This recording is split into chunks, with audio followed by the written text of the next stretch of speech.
Le réseau des sports vous présente la période de rodage du Grand Prix Air Canada.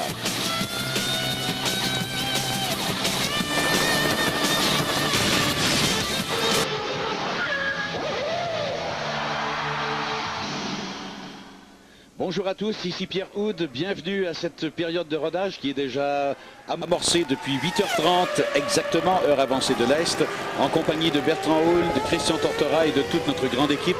Il nous fait plaisir donc de lever le rideau sur cette grande journée de sport automobile, de Formule 1 bien sûr, au circuit Gilles Villeneuve. Bertrand, les voitures vont faire comme elles le font. Les pilotes, c'est-à-dire vont faire comme ils le font tous les dimanches matins de Grand Prix, c'est-à-dire d'abord aller en piste pour un tour, faire une reconnaissance rapide et ramener les bolides par la suite au garage. Et ce sera une période ultime vraiment de raffinement de ce qui a déjà été mis en banque en termes de données techniques. Pour finir les réglages pour la course, donc avec une voiture un peu plus lourde en essence. Aussi pour les pilotes, faire rouler le mulet au cas où. Et les derniers réglages avec les prévisions de la température. Et la météo, évidemment, est beaucoup plus belle ce matin que ce qu'on connaissait hier à pareil moment. On parle d'une journée principalement ensoleillée. Il y aura quand même quelques nuages qui vont venir, comme c'est le cas présentement, masquer un peu le soleil, mais rien à voir avec ce qu'on a connu hier au niveau des précipitations. Christian Tortora, je pense, nous attend tout de suite. Bonjour Christian, comment allez-vous ce matin? Bonjour à tous. Écoutez, je suis un petit peu comme le temps, en grande forme. Je suis réchauffé comme le soleil le fait. Donc moi je suis absolument prêt à cette lutte et surtout, je dirais, ce départ dont j'en attends beaucoup. Hein, mais une chose est certaine, même ce matin, ça va être beaucoup de travail parce qu'il va falloir vérifier la conso définitive. Il va falloir rouler avec le plein. Là, il n'est pas question de tricher puisqu'on tricherait contre soi-même. Donc, je pense que ça va être une séance très intéressante. Mais j'ai surtout hâte à cet après-midi parce que, écoutez, on aura le temps d'en parler encore tout à l'heure, mais cette grille de départ, elle est quand même fabuleuse. Hein. Elle est fabuleuse. On a vu Jacques Villeneuve monter à bord de la voiture. Jacques, je pense... c'est surpris lui-même avec son résultat en qualification hier. En tout cas, mieux que ce qu'il nous laissait entendre vendredi, Christian. Ah oui, tout à fait. Il était complètement négatif, on s'en souvient, hein, quand il a dit oh, bon, je pense que je ne serai même pas parmi les 10 premiers. Je pense qu'hier, si vous permettez, on a 30 secondes. Hier, moi, ce qui m'a un petit peu déçu, c'est de voir le peu d'enthousiasme qu'il avait. C'est vrai que bon, quand il a eu son bruit mécanique tout à la fin, il pensait pouvoir faire un tour ou deux de plus. Et là, je lui apprends que Fisichella est passé devant lui. Bon, alors de suite, ça a été la bouboune. Hein. Là, il n'était pas très heureux. Et c'est logique, dans ce duel, il aurait bien aimé être le premier des Honda. C'est normal. Oui, mais là, si la boîte de vitesse avait tenu, il aurait peut-être pu faire 6e ou 7e, qui sait. Exactement, oui. Bon, Christian, on voit... Regardez qu'on a déjà déposé de la gomme là où va se faire l'arrêt. Oui. Alors donc, pour pouvoir redémarrer encore plus rapidement, regardez la trace noire. Alors, c'est de la gomme qu'on a fait en faisant des pratiques de départ. Alors, lorsqu'on va faire le ravitaillement pour repartir, ça sera très adhérent parce qu'il y aura beaucoup de gomme sur le ciment. Un travail d'artiste, Bertrand, qui a été fait. Et voilà, Schumacher qui prend place dans le mulet. Alors, il faut tout vérifier si jamais il devait avoir un ennui tout juste avant la course, un tour de formation ou encore un accrochage au départ et un carambolage, un arrêt de course. Le mulet sera très bien réglé pour lui. Bon, alors écoutez, on va tout de suite faire une pause. On sera de retour dans quelques instants à cette période de rodage du Grand Prix Air Canada. À tout de suite. Nos animateurs sont habillés par Tommy Hilfiger. Disponible chez ce bon détaillant. Alors, est-ce que chez Ferrari, on sait des choses que notre météo ne nous dit pas? Regardez les pneus intermédiaires que vient d'utiliser Michael Schumacher avec le mulet. On ne laisse rien au hasard chez Ferrari. Écoutez, j'ai encore consulté non seulement les prévisions, mais on est allé voir carrément la carte satellite de la météo des prochaines heures. Il ne devrait pas y avoir en principe de précipitation, mais on se prépare peut-être à une petite averse, une petite précipitation ponctuelle ou occasionnelle quelque part cet après-midi. Alors Schumacher vient de compléter son tour avec cette voiture. Il va remonter dans sa voiture de course. Ben, moi, je me souviens d'un Grand Prix il y a quelques années où Ross Brawn avait déclaré avant le départ « Il va pleuvoir exactement 30 minutes après l'extinction des feux. » Il s'était pas trompé d'une seule minute. Bertrand, rappelle-toi le fameux Grand Prix de Monaco quand Michael Schumacher, à la dernière seconde, était monté dans le mulet qui avait été réglé en intermédiaire et tous les réglages avaient été faits de cette façon. Et je me rappelle que Jacques, lui, chez Williams, avait souffert au contraire. avait dû accepter la mauvaise improvisation qui avait été faite à ce moment-là. Et vous vous souvenez de l'excuse qu'on avait donnée? On était sous des arbres. On était sous des arbres, on n'a pas vu les gouttes. Et chez Ferrari, on avait consulté pas l'habitant, mais le pêcheur. C'est toujours ça qu'il faut faire. Mais là, les pêcheurs, j'en vois pas lourd, moi, le long du bassin. Non, le long du bassin, c'est un peu plus difficile. Oui. Bon, alors écoutez, on a le plaisir de rouler avec Jacques. Est-ce que vous avez pu le cuisiner un peu sur une stratégie potentielle, Christian? Non, un seul arrêt, point. Mais là-dessus, ils nous disent pas toujours la vérité. Ils ont tellement peur qu'on raconte tout ça. Puis il faut dire qu'à la télé, il y en a bien d'autres qui l'écoutent. Hein. Alors il se dit, non, il faut toujours cacher jusqu'au dernier moment ce que l'on peut faire. Ouais. Mais là, je dois vous avouer que depuis vendredi, messieurs, là, la F1 est devenue, a raffiné davantage sa tentative d'égarement pour tous les commentaires vont dans tous les sens à la fois et souvent une même personne, si l'on lit bien les citations entre guillemets, une même personne se contredit en 15 minutes. Ah oui, alors ça on en a eu la preuve. Hein. Alors écoutez,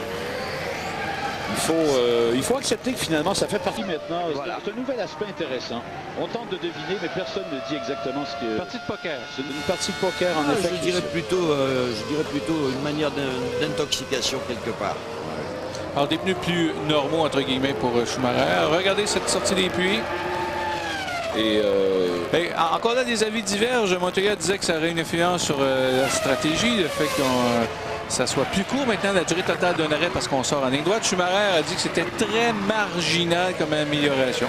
Montoya disait, lui, Bertrand, en fait, que la conjugaison de deux facteurs, cette fameuse sortie de la ligne des puits qui a été modifiée et les gommes tendres. Là, que voulait-il dire? Les gommes généralement tendres pour Montréal ou les extra tendres? Donc, il disait que la combinaison de ces deux facteurs allait peut-être pousser certains à faire deux arrêts, ce qui est à l'inverse de la norme habituelle, comme tu l'as dit hier, à Montréal. Alors, Montoya qui a un bon rythme ce matin. On est dans les 1:20, là, à peu près. On devrait descendre, bien sûr, d'ici la fin, quoique personne cherche à faire des coups d'éclat. Voilà Raikkonen. Là aussi, on a hâte de voir ce que les McLaren vont nous offrir aujourd'hui. Voilà, c'est fait sous les 1:20. Raikkonen est le premier à le faire. On sera de retour dans quelques instants. Vous regardez cette période de rodage du Grand Prix Air Canada à l'antenne de RDS.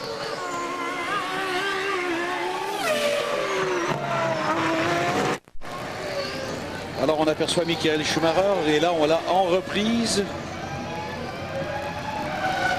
Schumacher qui s'est installé en tête et 1:17.9, oui. On pousse. On pousse. Il faut voir ce qu'elle vaut. Il faut savoir ce qu'elle vaut, cette voiture. Oui, on est déjà à 1:17.9, Bertrand. On veut... là, il faut dire que la piste est à 22 degrés seulement, mais... On a... là, il y a un peu de nuages. Je dois avouer que le ciel s'est voilé, là, soudainement. Alors, oui. Ferrari, on comprend mieux peut-être pourquoi on a voulu au moins tester, ne serait-ce qu'un tour ou deux, les pneus intermédiaires. Barrichello, Schumacher qui s'échange des meilleurs temps. Alors, normalement, pour des réglages en course, c'est un peu moins d'appui. Pourquoi être très rapide en ligne droite et éviter de se faire dépasser au bout de la longue ligne droite qui ramène vers les puits? Et à l'œil, Bertrand, on peut le voir. Hein? Le commanditaire qui apparaît sur l'aileron arrière est moins visible ce matin qu'il ne l'était hier ou à certaines étapes de la journée du vendredi. Alors ça, c'est une bonne référence visuelle pour voir comment on braque plus ou moins. Évidemment, un petit peu moins d'appui, on est plus en difficulté dans les virages, mais on ne peut pas se faire dépasser dans les virages. Alors, c'est pas important. Les adversaires, ils vont rester derrière. Ça, c'est un élément clé d'analyse, Christian, qu'on discutait, Bertrand et moi, ce matin. Ça peut être un choix délibéré pour éviter de se faire doubler, parce que là, on est sur un circuit où on peut doubler. Ce n'est plus la norme nécessairement en F1, mais ici à Montréal, il faut en tenir compte de façon importante dans les choix qui seront faits, n'est-ce pas? Oui, parce que si l'on regarde un petit peu tout ce qui s'est passé dans les premières et deuxièmes parties, tout le monde arrive à peu près à égalité. Et là où on fait la différence, c'est sur cette fameuse ligne droite. Alors c'est vrai qu'il faut quand même décharger, mais pas trop non plus. Hein. Parce que lorsqu'elle a le plein, bon, bah, c'est moins grave. Mais lorsqu'elle s'allège, eh bien bon, on a une moins bonne tenue de route, c'est une évidence. Le temps de vous dire aussi que Jacques est parti avec le mulet lui aussi. Il est parti faire son tour avec la voiture de réserve au cas où. Voilà, il faut vraiment faire le tour de tout ce qu'on a comme ressources, bien sûr, avant d'entreprendre le Grand Prix Air Canada. Un Grand Prix et on est chanceux d'être là où nous sommes dans le calendrier. Regardez comme c'est beau, hein? Petite glissade, on va sur le livreur. Beaucoup, oui, je dis un peu, mais c'est vrai, c'est beaucoup. On est allé sur les soucis, sur les boudins, là. Je ne sais plus trop comment... je ne sais plus trop dans quel secteur de charcuterie. C'est plus gros que des soucis, ça. C'est ce que j'allais dire, ça dépend ce qui va suivre au menu. Alors, Christian, les équipes s'espionnent aussi. On tente peut-être de deviner les stratégies de ses rivaux en regardant les temps autour. Oui. Et on essaie de faire une corrélation avec le niveau d'essence à bord. Oui, ça c'est tout à fait vrai. Ici, dans ce milieu, tout est contrôlé continuellement. Parce qu'on est quand même dans l'inconnu, parce que, comme on disait tout à l'heure, il y a un peu d'esbrouf, il y a un peu de mensonges quand même volontaires. Des fois on fait des choses qui paraissent complètement aberrantes. L'autre jour par exemple, lorsque Ferrari vendredi a fait son meilleur temps, et tout le monde a dit bon ben attends, il est parti avec un train de pneus neuf, il est parti. On parle du vendredi matin, hein, Pierre et Bertrand. Oui. Bon ben, tout le monde a dit ben oui, ils peuvent pas s'empêcher de nous faire le coup. Pourquoi? Ben, parce que ça fait partie de la stratégie. On essaye de démoraliser l'adversaire en lui disant attends un peu, tu vas voir comment ça va se passer. Alors le fait de jouer à cela, ben, c'est vrai, des fois ça marche, des fois ça marche pas. Christian, on a vu au duo des airs une caméra qui nous montrait la simulation de départ de Juan Pablo Montoya. Ouais. On va juste peut-être écouter Ralph. On est arrivé un peu tard. Dites-moi, ce fameux bouton, est-ce qu'il est hypersensible ou si on lui donne une certaine résistance pour au cas où on l'accroche accidentellement? Ben, logiquement, non. Logiquement, il a une certaine résistance. Hein. Ouais. Ah oui, parce qu'on s'est aperçu qu'à un moment donné, c'était trop sensible, le gars. Pataf, ça partait tout seul. Bon. Là, non. Là, évidemment, si ça part tout seul, il y a un système pour le désengager. Oui, mais là, oui. on est déjà en retard. Exact. Les freins, ça chauffe déjà, regardez. Et ça va être un autre élément à surveiller aujourd'hui parce que c'est un circuit qui sollicite énormément les freins. Et il y en a qui disent, si on a des ennuis de frein, on peut peut-être y aller avec une stratégie de 2 arrêts parce qu'une voiture moins lourde en essence sera moins exigeante pour les freins. Ça peut être, on peut même être forcé à adopter une telle stratégie si on est vraiment en difficulté avec les freins. C'est parce que c'est fort compliqué ici de résoudre le problème d'une façon absolument parfaite. Pourquoi? Parce qu'on a les longues lignes droites, comme on disait, où là, le frein refroidit peut-être un peu trop. Et on a tous les c'est tout où il faut vraiment y aller et taper dedans, comme l'on dit. Alors, on n'arrive pas à faire une constante. Et c'est ça qui est le plus difficile à réaliser. C'est pour ça que hier et avant-hier, on a vu des tas de voitures partir un petit peu en saucisse. Parce que on n'arrive pas à trouver le meilleur équilibre possible. Voilà ce qu'on fait quand on rate un petit peu l'entrée de la chicane. Exact. Et en course, bon, on en a parlé hier, si on faisait 100 qualifications, on se faisait enlever son meilleur temps. En course, c'est permis si cela ne nous confère pas un avantage. Alors, ce sera au commissaire même de juger parce que si vous avez un adversaire très près de vous et que vous réussissez à déconner un tout petit peu, évidemment, on ne peut pas dépasser. Ça, c'est évident, c'est clair pour tout le monde. Mais, et le pilote a sa responsabilité, Bertrand. Oui, de laisser repasser éventuellement, oui. Et on a gagné, hein. On a gagné par exemple en vitesse de pointe, c'est ce que Bertrand et Pierre nous expliquaient. Je regardais simplement Panis, 316, 318. Ouais, là il vient faire le 3e temps, Christian. Ah ouais. Bon, évidemment, le classement du dimanche matin, il ne faut pas s'énerver avec ça. Oui, parce qu'on camoufle aussi, parce qu'on va rouler avec l'essence pour la stratégie. Oui. Après ça, j'ai l'impression qu'on triche un petit peu, on baisse quelques temps pour que les autres, justement, ne puissent pas deviner exactement le programme. Moi, j'ai hâte de voir aussi les Sauber en course. Écoutez, les Sauber sont dans un environnement certainement favorable à une récolte de points.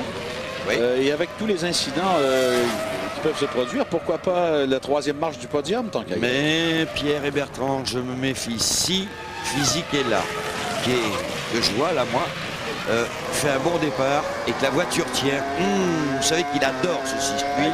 Il est très à l'aise là-dessus et il peut marquer des points lui aussi. 4 fois de suite sur le podium. Ouais. Je m'en méfie beaucoup. Écoutez, c'est bon le 6e là, pour Jordan hier en qualification. On parle beaucoup des progrès aérodynamiques de BAR. On parle beaucoup de les carences du moteur Honda, mais 6e à Montréal avec une Jordan, là, Ouais. un instant. Là, ça prouve que l'aéro, on a encore travaillé. Et ça prouve que Fisichella est un pilote de talent qu'on aimerait voir enfin un jour dans une voiture de pointe. Oh, vous savez, c'est le souhait surtout des Italiens. Hein. Ah, ben oui. On s'en doute un peu. Hein. Bon, alors écoutez, il reste une dizaine de minutes. On va faire une pause. Les deux Ferrari, pour l'instant, dominent la période de rodage et ça chauffe au circuit Gilles Villeneuve. Eh bien, voilà ce qui s'est passé pendant que nous étions à la pause. C'est Michael Schumacher qui revient vers la ligne d'arrivée. Et Bertrand, paf! Paf! Un moteur.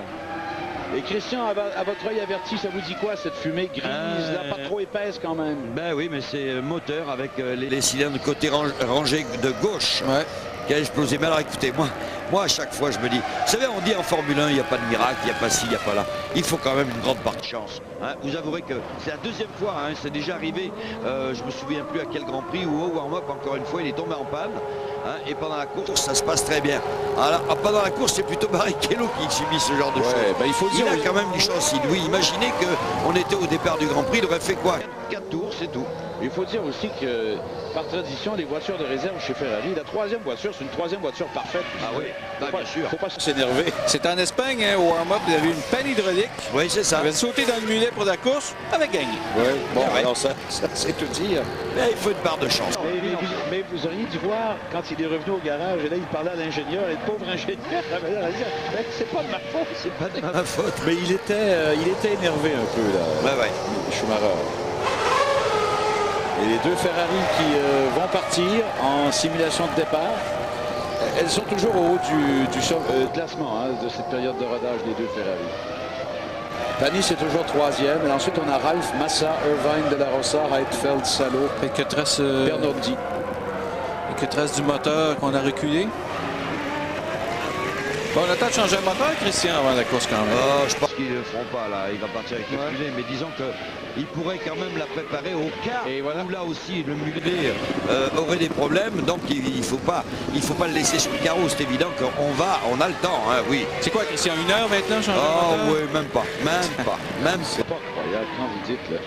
Non mais il faut voir aussi l'organisation, chacun je sait ce comprends. qu'il a à faire, ça ne se fait pas dans la panique. Non, c'est... Et puis, lors de la conception même, on a pensé à tout ça. Oui, on veut faire ça comme un casse-tête, finalement. La pièce s'enclenche bien là. Exactement, vous n'avez pas à prendre des clés tortueuses pour y aller juste à l'aveuglette là. Non, on essaye de simplifier au maximum pour gagner du temps. Mais vous savez, Parce que la distance de 4 heures entre le début du warm-up et le début de la course, c'était pour permettre aux écuries de changer les moteurs. On Exact. pourrait maintenant réduire ça parce que... Mais il y a beaucoup de gens qui posent la même question, hein, en disant c'est trop long entre les deux. Mais à l'origine, Christian, c'était vraiment ça. C'était Oui, pour qu'on oui. puisse changer les moteurs. Ce qui prenait presque 2 heures et Exactement. plus, il y a quoi, 15 ans. Mais là on disait les moteurs, mais c'est que en règle générale c'est pour pouvoir réparer une voiture Oh, c'est au vrai. complet. Je me souviens des problèmes de réservoir par exemple d'essence où il faut tout démonter, il y en a presque pour 2h30 là. Et là, mais je m'excuse, messieurs, mais il y a une conjugaison d'événements. De La Rosa vient de faire le 3e temps, d'accord? On est à la période de rodage. Et chez Jaguar, on est tordu de rire. En fait, c'est pas vraiment ça, mais c'est dire à quel point on prend son petit bonheur là où il est. Hein? Ouais. Ce qui était passé un peu inaperçu, messieurs, c'est que chez Jaguar, on a un nouveau moteur. C'est même pas une évolution, ça a changé de nom. C'était le CR3, c'est rendu le CR4. Ouais, Carrément. Et Irvine a dit oui, beaucoup plus de puissance, c'est vraiment un avantage. Est-ce que ça Ça a vous... passé un petit peu inaperçu. Est-ce que ça vous prouve à quel point la voiture est mauvaise? Ah oui, c'est épouvantable. C'est épouvantable. Parce que Arrows, avec ses modestes ressources, tire beaucoup plus avantage du moteur Ford dit Cosworth, la Ford F1 Cosworth, que chez Jaguar, qui en est le principal élément de développement. Bon, ben là, les temps tombent, hein, et ça, c'est pas normal, Christian. Anormal, c'est-à-dire en fin de période de rodage. On est dans les bas une 17. Ouais. Mais Bernoldi, De La Rosa, Panis, bon. C'est ça, c'est une période de rodage. Ouais, mais bon.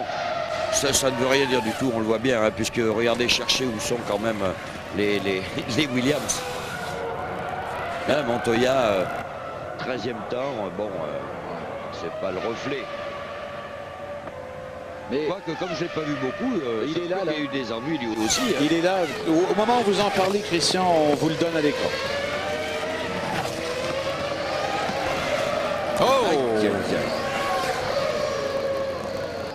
Et vive quelle zone de dégagement. Ouais. Mais quelle belle maîtrise, Montoya. On dirait que... On écoute.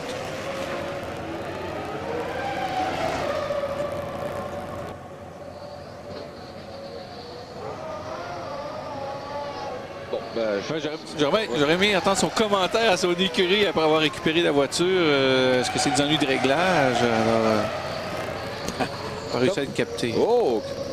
Qu'est-ce qui vient de sortir de la sorte? Aïe aïe! Qu'est-ce qu'il fait là? Au virage numéro 3. C'était Frenzen, hein? Ouh! Je pense qu'on commence... se prépare au changement de moteur. Là. Ouais, chez Ferrari. Je ne sais pas ce qu'il a dit. Comment on dit oups en espagnol? Aucune idée.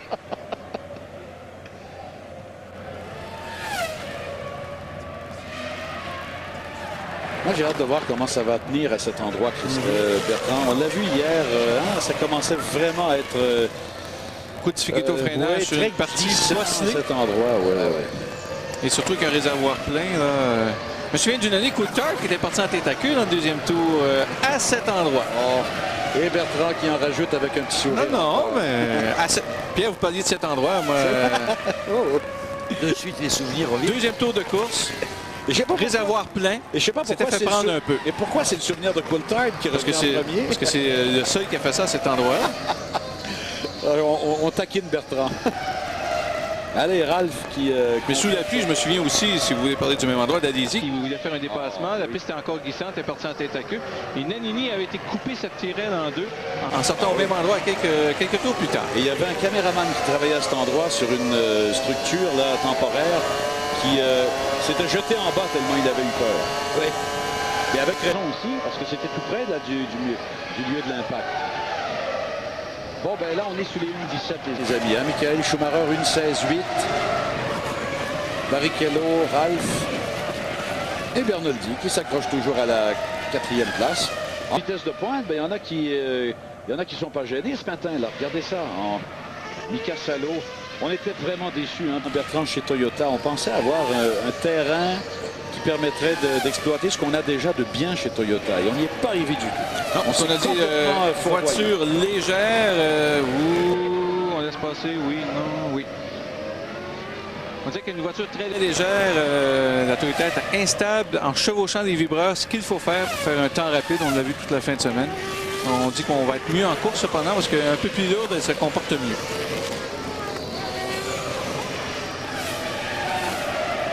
Alors une trentaine de secondes encore. Ben, 3e pour Ralph, c'est pas mal non plus. Mais bon. Ouais, ben c'est ça. Alors, on aimerait tous savoir hein, qu'est-ce qu'ils ont pris comme stratégie. Ben qui part avec quoi? Qui part avec combien d'essence? Il faut, comme je le disais, messieurs, il faut maintenant accepter. Ce n'est plus automatique comme avant. Il faut accepter maintenant qu'on ne peut pas tout connaître. Et il faut accepter une nouveauté maintenant en termes d'intérêt. C'est de découvrir sur le terrain comment ça se passe. Exactement. Et moi, personnellement, je suis pas du tout en désaccord avec ça. Ah oui. On va me lire un bon livre à suspense. C'est ça. Oui, parce qu'on pense qu'à un moment donné, ben, ce sera gagné d'avance. Et puis finalement, c'est pas ça du tout. Oh, et c'est pas facile encore chez Williams. Et il faut que nos amis, évidemment, nos téléspectateurs, qui eux aussi s'amusent à la maison, ben, il faut qu'ils comprennent que nous, quand on pense tout haut, c'est pas une vérité absolue. On le fait comme vous à la maison. Ben oui. Et c'est ce qu'il y a d'amusant. Alors, Frenzen s'est offert une session animée. Oui, un peu de peinture sur ses pneus. Oui, on voit ça. Reprise, est-ce qu'il arrive trop rapidement? Oui, et voilà. Oui. Il fait honneur au commanditaire officiel du Grand Prix, Air Canada. Voilà.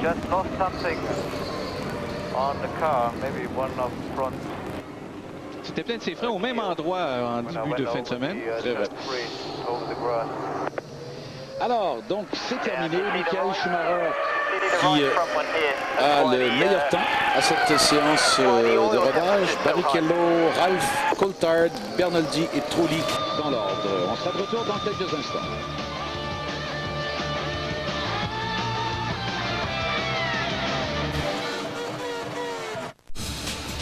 Alors voici le tableau Michelin de la période de rodage du Grand Prix Air Canada. Les deux Ferrari qui sont en tête, Michael Schumacher et Rubens Barrichello sont tous les deux allés sous les 1:17.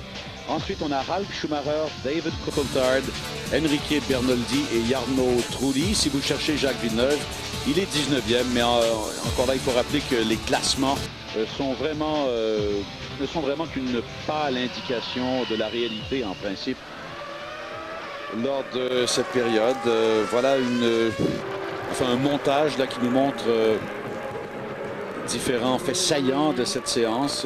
C'est pas toujours une séance où il n'y a rien qui se passe, comme vous le voyez. Là, on va pas simplement faire une balade pour regarder la piste. Là. On cherche encore les limites. Hein? Parfois, on n'a peut-être pas réussi à tout découvrir. On veut voir ce que ça donne dans la réalité du dimanche. Et on va tout de suite retrouver Christian qui est en compagnie de Jacques Villeneuve.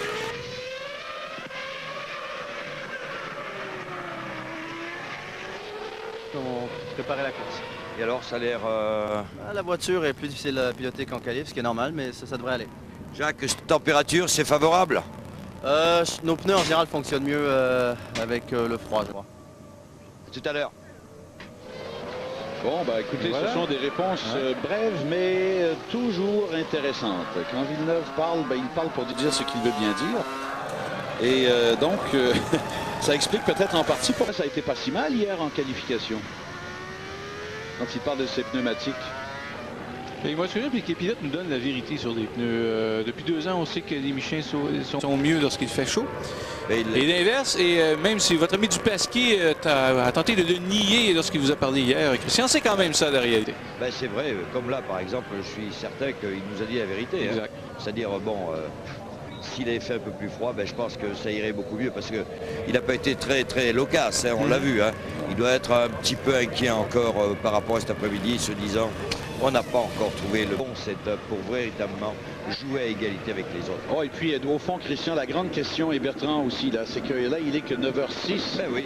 Et la température de la piste est à 24 degrés, mais là, le soleil va monter en altitude. L'effet de loupe va être majeur s'il y a trop de nuages. Alors là, on va avoir une piste nettement en haut de 30 degrés là, cet après-midi. C'est ça. Et alors, avec cette information, ça veut dire que ça risque de se passer encore moins bien que prévu. Alors, la question, je la pose à Bertrand. Est-ce que c'est pas ça qui peut obliger les gens à faire 2 arrêts? Voilà, j'allais vous la poser aussi, Bertrand. Possiblement, dépendant de la gamme qu'on aura choisi, de la résistance des freins, du niveau d'appui. On en parlait ce matin aussi un tout petit peu. Si vous ne voulez pas rester bloqué derrière quelqu'un qui a peu d'appui et qui vous bouchonne sur tout un tour et prendre la distance sur la longue ligne droite, il faut peut-être essayer de partir super léger, faire 2 arrêts, essayer de se faufiler devant, pas être coincé. Moi, je me souviens d'Hakkinen qui était resté 34 tours derrière Raikkonen l'an passé. Il ne pouvait pas le passer en ligne droite. Mais une voiture légère, peu d'appui, veut dire aussi une usure plus rapide des pneumatiques. C'est ça que tu disais ce matin comme oui, parce que ça glisse plus dans les virages. C'est toute une question de compromis. Moi, je pense qu'on va avoir un mélange de 1 et 2 arrêts aujourd'hui. Ça va être d'autant plus intéressant. Écoutez, comme si on avait déjà besoin d'en rajouter pour le spectacle. Je terminerai sur Bridgestone. C'est pas nécessairement que les Bridgestone vont souffrir aujourd'hui, c'est que les Michelin vont être beaucoup mieux. Ouais. Parce que Bridgestone est assez constant, je pense, chaud, froid. C'est vraiment un Michelin qui excelle lorsqu'il fait chaud. Et Christian, il n'y a peut-être pas eu rien d'alarmant nécessairement, même chez Ferrari, là où Schumacher a vraisemblablement été victime d'une explosion de moteur. Oui. Il reste que les images qu'on a vues sont révélatrices du circuit Gilles Villeneuve. Quand on retire les pneumatiques et qu'on voit cette chaleur là, qui se dégage des freins, c'est encore l'élément le plus délicat. Hein, ici. C'est le plus délicat, c'est le plus difficile à mettre au point. On l'a un petit peu expliqué, longue ligne droite où ça refroidit trop. Ensuite, enchaînement avec de suite freinage, accélération continuelle. Résultat des courses, il faut arriver à avoir une pédale constante. Parce que lorsque l'on parle de tout ça, vous savez qu'ils ont une molette à l'intérieur de leur cockpit qui leur permet de mettre des freins un peu plus sur l'avant ou sur l'arrière, dépendant de l'essence qu'ils ont. Et il est vrai que lorsque vous êtes avec le plein, vous mettez un peu plus de charge de freinage sur l'arrière que sur le devant. Et au fur et à mesure qu'elle s'allège, eh bien, il faut faire l'inverse. Alors, il peut toujours jouer avec ça, mais rien ne vaut absolument une pédale constante. Et Christian, ça fait même pas 3 minutes qu'on a parlé de météo et la piste vient de gagner 2 degrés. Ah, il va faire beau, Alors, hein, vous voyez, hein. c'est bleu. Voilà. Oui, monsieur, je regarde les résultats de la période de rodage. Je vois Bernardi 5e, les Darosa 7e. Ça me rappelle que l'an passé, Arros et Jaguar avaient fait 2 arrêts, eux. Alors, ça semble aller dans cette même direction. Peut-être. Et bien voilà, Christian disait, il fait beau. On est sur un site extraordinaire. Regardez ces images de la ville de Montréal. Ça s'est vu à travers le monde. Alors, vous voyez ce que c'est. Et pour les gens qui viennent ici et l'impact mondial de l'événement. Alors, on va faire une pause et dans quelques instants, on aura pour vous le mot de la fin pour conclure ce reportage sur la période de rodage du Grand Prix du Canada. À tout de suite.